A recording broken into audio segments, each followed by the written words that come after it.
Kitchen recipe চ্যানেলে আপনাদের সকলকে স্বাগত জানাই। কেমন আছেন? আশা করছি ভালোই আছেন। আমিও খুবই ভালো আছি। প্রতিদিনের মতো আবার একটি নতুন রেসিপি নিয়ে হাজির হলাম। যারা বিরিয়ানি লাভার তাদের জন্য আজকের স্পেশাল বিরিয়ানি, তাও হচ্ছে হায়দ্রাবাদি বিফ দম বিরিয়ানি। তো চলুন কথা না বাড়িয়ে ঝটপট দেখে নিই হায়দ্রাবাদি দম বিরিয়ানিতে ইনগ্রিডিয়েন্টসে কী কী লাগছে।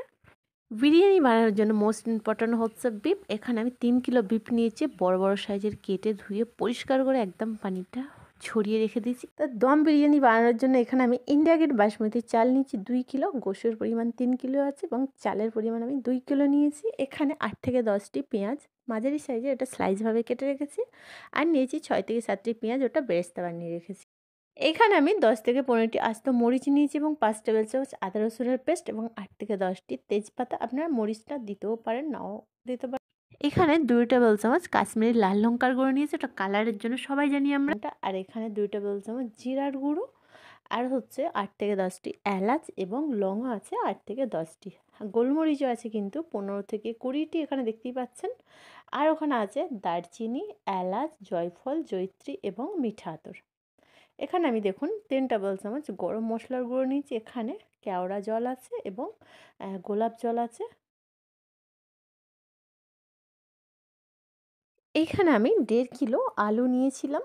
আলুটা ভালো করে খোসা ছাড়িয়ে ধুয়ে 1/2 করেছি, কিছুটা মানে গোটা আস্ত রেখেছি। এটা ফুড কালার এবং লবণ দিয়ে তেলে ভালো করে একদম লাল লাল করে ভেজে তুলে নিয়েছি। এইবার যেটা করতে হবে, একটা বাটির মধ্যে 3 টেবিল চামচ গোলাপ পানি নিতে হবে। এর মধ্যে অরেঞ্জ ফুড কালার যেটা পাওয়া যায়, ওটা আমি একদম 1 চুটকি এটা গুলে নেব, কারণ বিরিয়ানি ভাতের ওপর যখন কালার দিতে হয়, এটা আপনারা এই জিনিসটা ফলো করবেন অবশ্যই।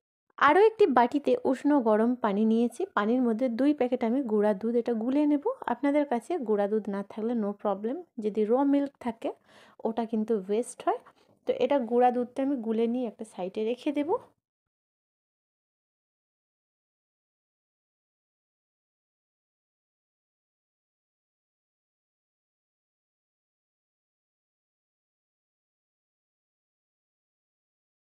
এইবার যেই হাঁড়িতে আমরা বিরিয়ানি চালটা মানে ভাতটা বানাবো, সেই হাঁড়ির মধ্যে সমপরিমাণ পানির মধ্যে যে আস্ত মশলা ছিল, এলাচ, দারচিনি, লং, তেজপাতা, জয়ফল, জয়িত্রী এবং আস্ত মরিচ, এবং হচ্ছে যে চাল নিয়েছিলাম, চালটা 2 কিলোটাই পুরোটাই আমরা এখানে দিয়ে দেব এবং আধ ঘন্টা মতো মানে 30 মিনিট মতো আমাদের রেস্টে রাখতে হবে। তারপরে হচ্ছে উনানে বসিয়ে আমাদের এটাকে ভাত বানিয়ে নিতে হবে 80%। হ্যাঁ, কাজু বাদামটাও কিন্তু ভুলে গেছি। আপনারা কিন্তু সমস্ত যে গোটা মসলা আছে সেগুলো অ্যাড করে দেবেন।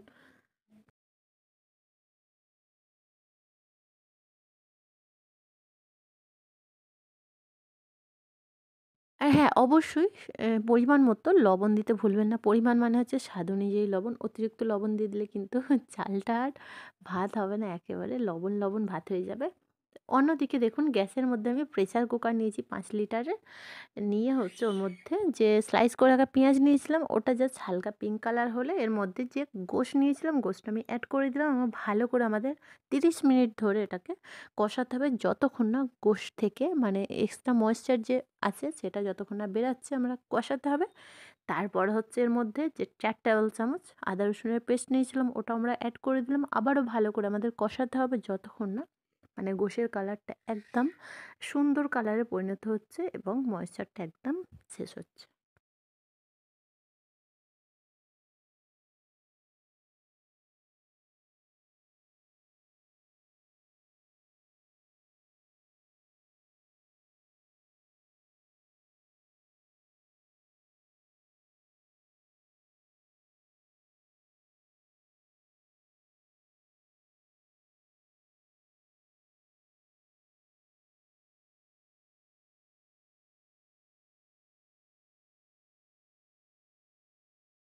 আদা রসুন দেওয়ার পর কষাতে কষাতে প্রায় আমার 15 থেকে 20 মিনিট হয়ে গেছে। এই স্টেজে আমাদের যে জিরার গুঁড়ো দিয়েছিলাম সেটা আমি অ্যাড করলাম এবং আবারও ভালো করে একবার স্টার করে নেব।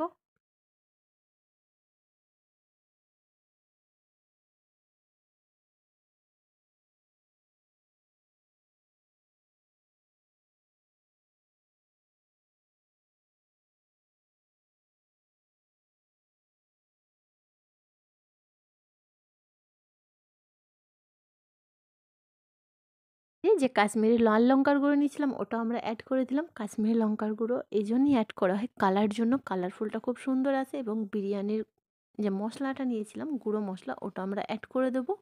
অ্যাড করে দেওয়ার পর আবারও কিন্তু 6 থেকে 7 মিনিট কষানোর পর আমাদের ম্যাক্সিমাম মাংসটা কষাতে হবে প্রায় 45 to 50 মিনিট, মানে কষাতেই হবে। গ্যাসের ফ্লেম হাই এবং লো থাকবে। তো তারপর হচ্ছে যখন দেখবেন ফাইনালি কষানো হয়ে গেছে এবং তেল ওপরে ভেসে এসেছে, কালারও খুব সুন্দর এসছে, এই স্টেজে কী করতে হবে, 5টা সিটি দিয়ে একদম তরকারিটা সাইডে রেখে দিতে হবে।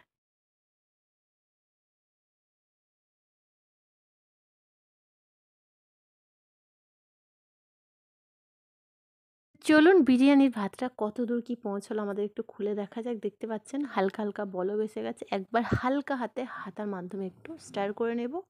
আমাদের কিন্তু অনেকটাই বাকি আছে ভাতটা হতে। এদিকে আমার এইবার হচ্ছে মাংসটাও সিটি দেওয়ার সময় হয়ে গেছে।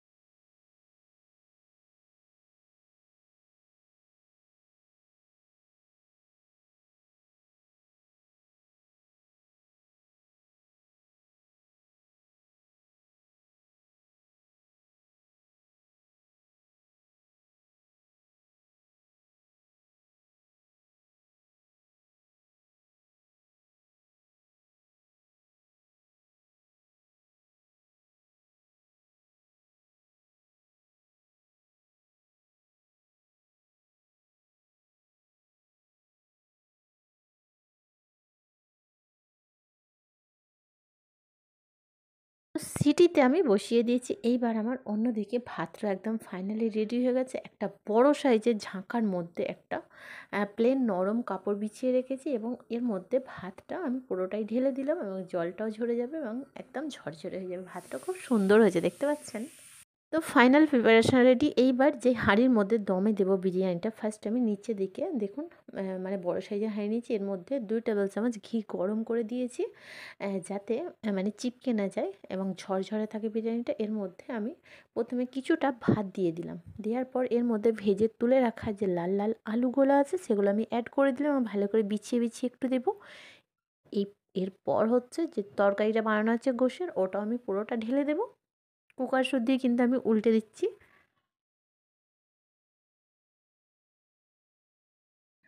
আশা করছি এতক্ষণে বুঝতে কোনো রকম অসুবিধা নেই। আপনারা দেখতেই পাচ্ছেন খুবই ইজি এবং সিম্পল, বাড়িতেই আমরা হোটেলের মতো রেস্টুরেন্টের মতো একদম স্বাদে গন্ধে ভরপুর দম বিরিয়ানি বাড়িতেই কিন্তু বানাতে পারি।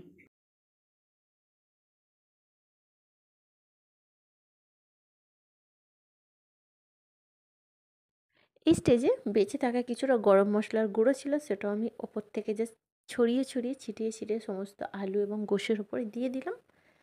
ফাইনাল হচ্ছে আমাদের এখানে 2 টেবিল চামচ আমি কেওড়া পানি দিলাম। লাস্ট ইনগ্রিডিয়েন্টস হচ্ছে আমাদের ভাতটা। পুরো ভাতটা আমি এর ওপরে মানে আলু গোশের ওপর দিয়ে দেবো সুন্দর করে বিছিয়ে বিছিয়ে। এরপর হচ্ছে সমস্ত ভাত যে বানিয়ে রেখেছিলাম ভাতটা কিন্তু ওপরে একদম সুন্দরভাবে দেখুন আমি পুরো ভাতটা আমি দিয়ে দিয়েছি একেবারে। হ্যাঁ, একটা জিনিস আপনাদেরকে বলতে ভুলে গেছি, আমি কিন্তু আস্ত জিরাও নিয়েছিলাম, জিরার গুঁড়োও নিয়েছিলাম। আমি কিন্তু জিরার গুঁড়োটা অ্যাড করেছি। আপনাদের কাছে জিরার গুঁড়ো না থাকলে জিরাটাও আস্ত অ্যাড করতে পারেন, নো প্রবলেম। এইবার আমি দেখুন ফুড কালার যেগুলো রেখেছিলাম গোলাপ পানির সাথে ওটাও ছড়িয়ে ছিটিয়ে দিলাম এবং এখানে আমি এটা যেটা অ্যাড করছি এটা হচ্ছে ঘি। আমি 100 গ্রাম ঘি একটু জাল করিয়ে নিয়ে মানে গলিয়ে নিয়েছি। ঘিটা তো একদম নিচের দিকে জমাট হয়ে বেঁধে থাকে। তো আমি হাঁড়ির সাইড দিয়ে একদম সমস্ত হাঁড়ির সাইড দিয়ে ঘিটা অ্যাড করলাম এবং ওপর থেকে পেঁয়াজ বেরেস্তা যে নিয়েছিলাম ওটা আমি একদম ছড়িয়ে ছিটিয়ে সমস্ত ভাতের ওপরে অ্যাড করে দিলাম। এরপর হচ্ছে যে আমি পাউডার দুধ গুলে রেখেছিলাম ওটাও আমি দেখুন সেম ঘি যেইভাবে দিয়েছি আমি অ্যাড করেছি সেইভাবেই আমি দিলাম। লাস্ট হচ্ছে আমাদের মিঠা আতর। মিঠা আতর একটা শিশির মধ্যে 7 to 8 ড্রপস থাকে, আমি এখানে 5 ড্রপস অ্যাড করব।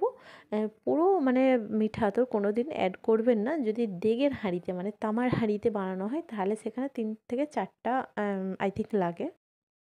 এইবার লাস্ট হচ্ছে আমাদের প্রিপারেশান, যেটা ঢাকাটা বন্ধ করে ময়দা এবং আটা দিয়ে যেই থাকে একটু মানে মেখে নিয়ে যাতে না মানে ঢাকনার বাইরে দিয়ে ভিতরের বাষ্পটা বাইরে আসে, সেটার জন্য আমাদের আটা এবং ময়দা দিয়ে একদম সিল করে 45 মিনিট পর ফিরে আসছি। ফাইনালি ফ্রেন্ড 45 to 50 মিনিট দমে দেওয়ার পর ফিরে এসেছি। মাশাআল্লাহ দারুণ সুগন্ধ বেরিয়েছে, দেখতেই পাচ্ছেন আপনারা, খুব সুন্দর। তো চলুন একটা প্লেটের মধ্যে পরিবেশন করে আপনাদেরকে দেখিয়ে দিই। একদম ঝরঝরে একটা একটা ভাত হয়েছে।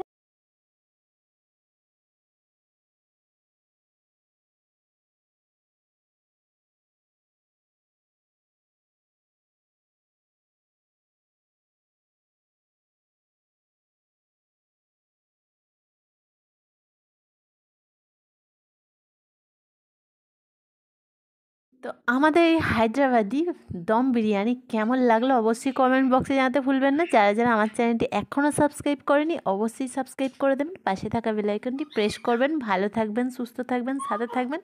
আবারও দেখা হচ্ছে নতুন একটি রেসিপির সাথে।